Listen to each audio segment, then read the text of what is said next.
Hey, what's up you guys? Bloody Jacob here to bring you my weekly review. Hey, what's up you guys? Bloody Jacob here, meeting my icon, Catherine Isabel here.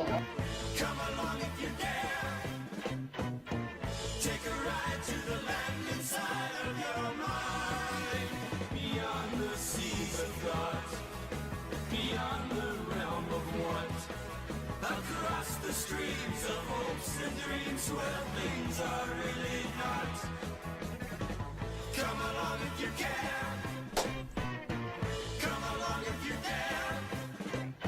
Have a good one. Take a ride to the Cheers, guys. inside of your mind.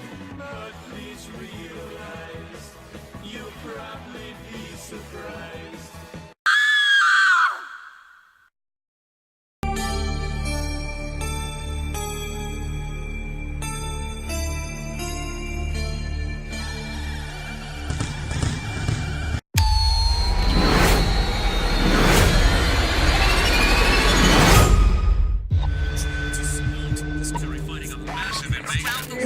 Total devastation.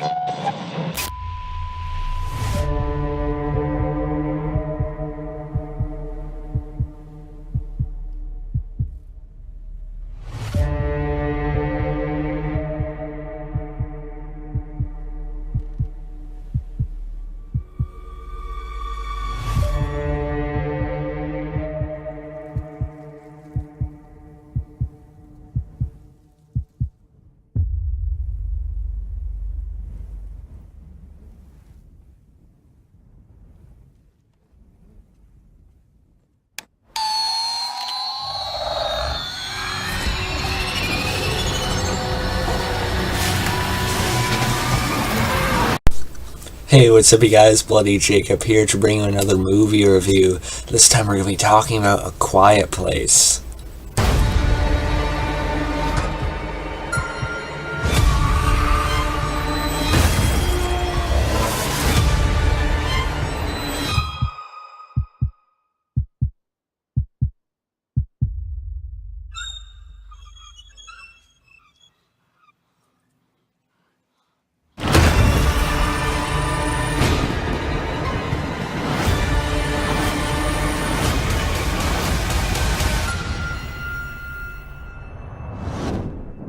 Who are we? If we can't protect them, we have to protect them.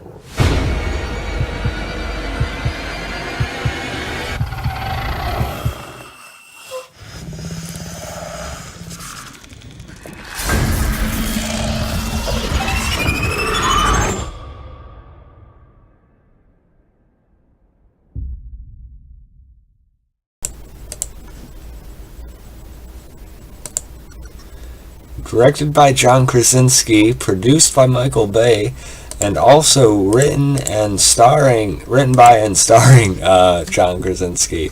At least in part written by John Krasinski, and I had a couple other people with him, but nonetheless, John Krasinski is definitely a factor in this movie. I really like John Krasinski, ever since The Office, like everyone else.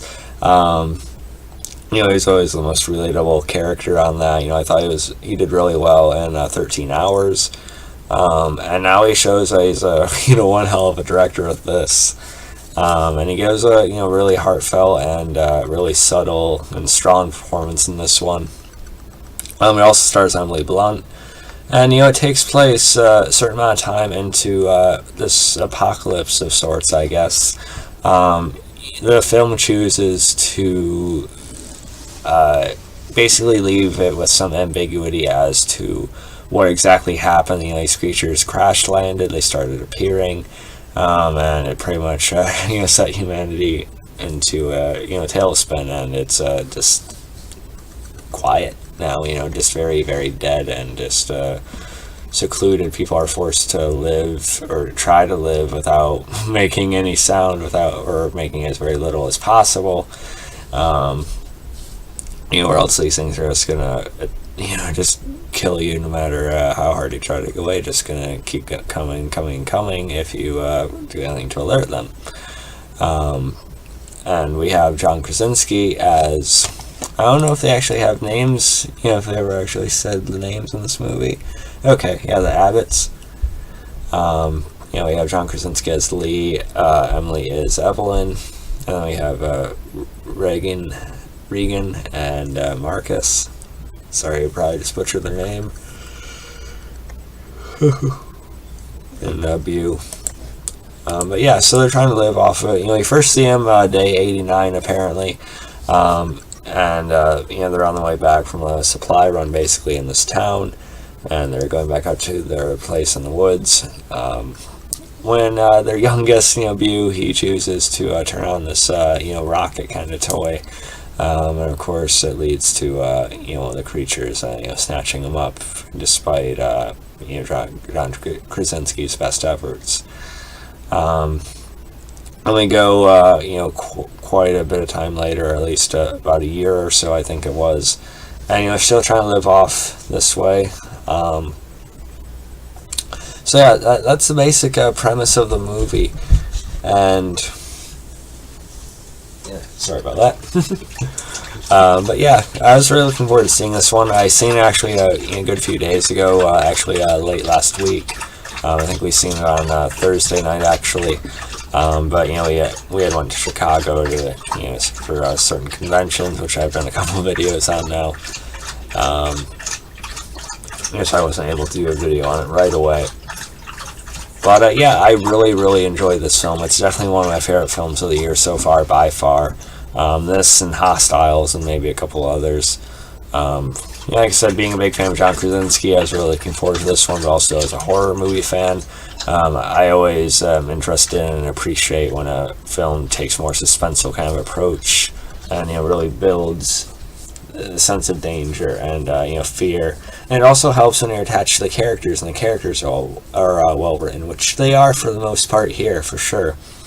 One of the strongest parts of the movie is John Krasinski's dynamic with his daughter. Because you see, they can't really talk to each other. There's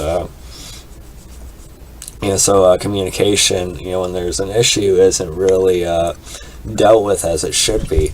So you have a lot of things that are basically unsaid, and it doesn't lead, to the best, moments together, really. They just don't really have a chance to express themselves to each other, which is, really bad. So when this happens to the youngest, the daughter ends up blaming herself, and of course, she ends up blaming herself because she got on the toy again and everything like that when they were leaving.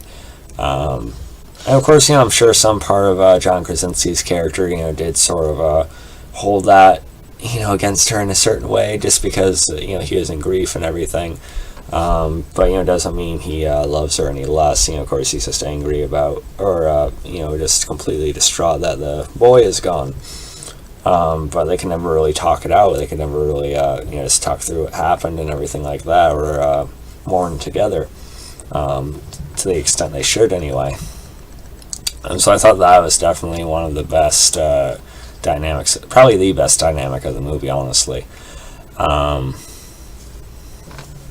there's this waterfall that they go to, though, and she is deaf, by the way. So that definitely adds to the potential danger there. And they have this whole system set up around the farm, with the lights and everything like that, to let someone know when there's some kind of creature in the area that's been alerted somewhat, so they can just know to be extra cautious. But yeah, there's also this waterfall that muffles the sound, so they can actually talk a little bit.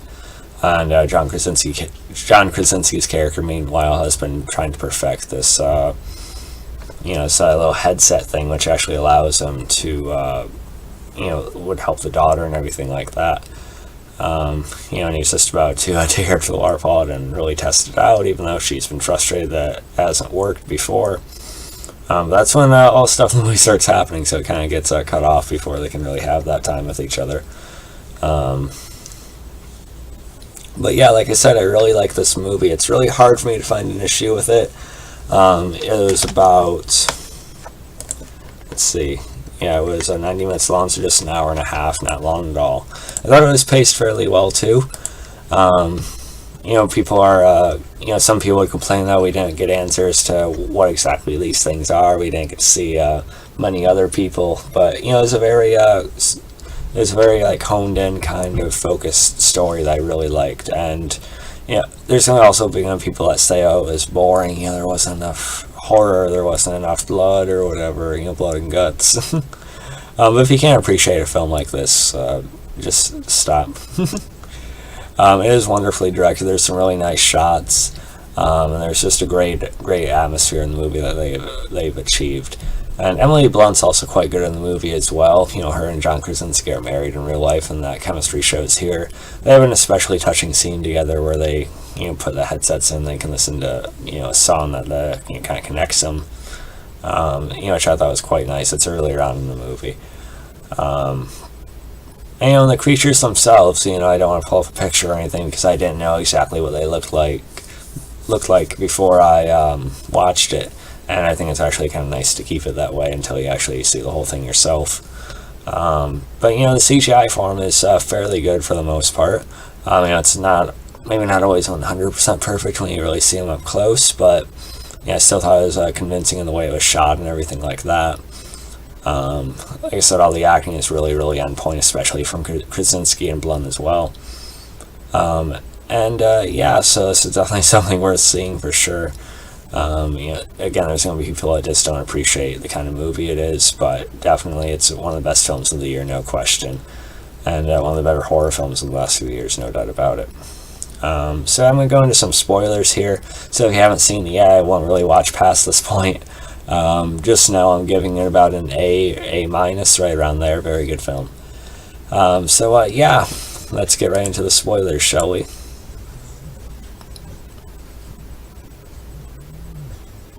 And really, by spoilers, I just kind of wanted to talk about the ending. Of course, this is another thing that kind of, brings the rating down just like a tiny bit. Is that story was kind of predictable. Even before knowing anything, even before seeing it, or steering away from any information, as I did, I sort of had a good idea of where it was going to go, and it pretty much did. You have John Krasinski, the father, and he ends up sacrificing himself, which is very well done, well acted, but very grim and just kind of heart-tugging scene. He's able to communicate to his daughter, that he loves her and he always has, before he yells to draw the creatures away from them temporarily. Of course, being killed in the process. Which is hard to see for sure. But that's kind of the nature of some of these movies and kind of stories in general. You always kind of figure that the character like that will end up sacrificing him or herself. So it was still nonetheless effective. You've seen stories like that play out as such before. Not really a comic because it was still really well done. Then you have the mother, and she ends up, the headset and the device John Krasinski have been working on also appear to really mess with the minds of these creatures apparently too, and their hearing and everything like that, and they can actually be used to try and fight back against them. And he was right on the edge of really getting into that before he sacrificed himself. So she's able to use that to her advantage to an extent. She's able to use that in the shotgun to kill off a couple, keeping the daughter safe and the boy. And the ending, I've heard some mixed about it. It is a little bit cheesy, I want to say, just because, we see all these, on the cameras, we see all these creatures running towards the farm, after the shot had gone off, and then you just see the daughter look at Emily Blunt, just the shotgun, then it cuts to black. It's kind of like a ambiguous, unknown ending, I guess, even though you could think that maybe, she was probably overwhelmed eventually. Even though probably more of them went down because of the device, I'm sure there's one that made it through and probably got to him. I guess that's the idea I go with anyway. But yeah, I don't know, it just felt like a little bit out of place. It almost felt like a little comedic just seeing her. I don't know. But it was still fine. Overall, Quiet Place, very good film. Very little issues with it, and the issues I do have are pretty minor, just a few, I guess. I just brought up trying to think of them. This is definitely worth seeing though. very, very much so. So go out and see it in theaters if you can. Support films like this. It's doing really well at the box office, which I'm really happy about. So yeah, follow me on Facebook, Twitter, like, subscribe, and I'll catch you guys next time. Instagram as well, by the way. And peace.